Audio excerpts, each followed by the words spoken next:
So, over the past 2 years, a lot of my patients have been talking about vulnerability, loss, grief. It's hard not to feel vulnerable in the face of ambiguity. The rules have changed. The terms of reference have changed. Some people are reluctant to go back to work. Others are experiencing the cave syndrome, that feeling of not wanting to go anywhere where their health could be compromised through infections, through COVID-19, for instance.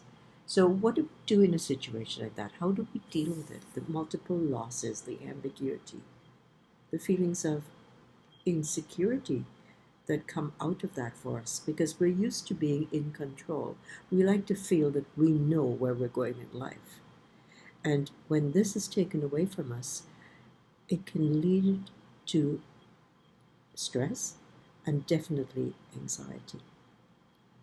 So one of the things that you can do, I think, is to think about putting meaning in your life.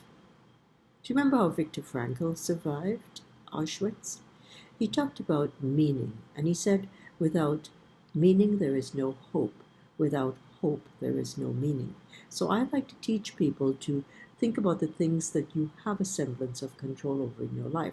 Your thoughts, what you put in your mind, what you put in your body, how you treat your body as a precious non-renewable resource. These are all ways to empower ourselves. So I lost people through death. I'm sure you have too.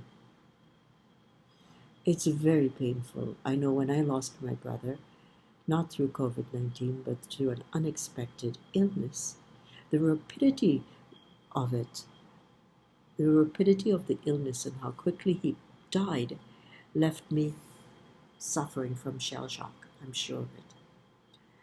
And I'm sure that most of you know what I'm talking about too, and you can relate to what I experienced when I experienced profound grief.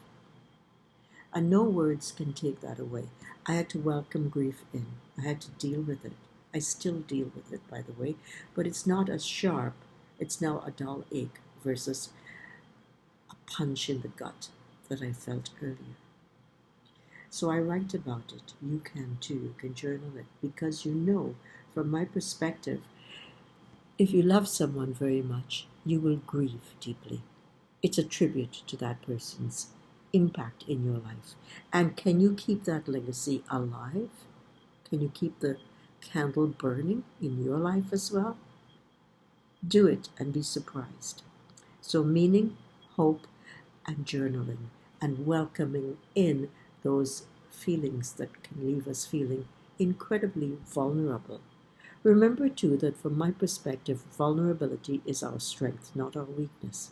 By being able to say, I feel a bit self-conscious doing this video to share with you, that's expressing my vulnerability as well.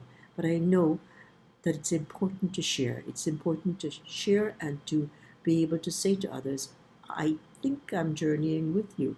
How are you doing? Bye now.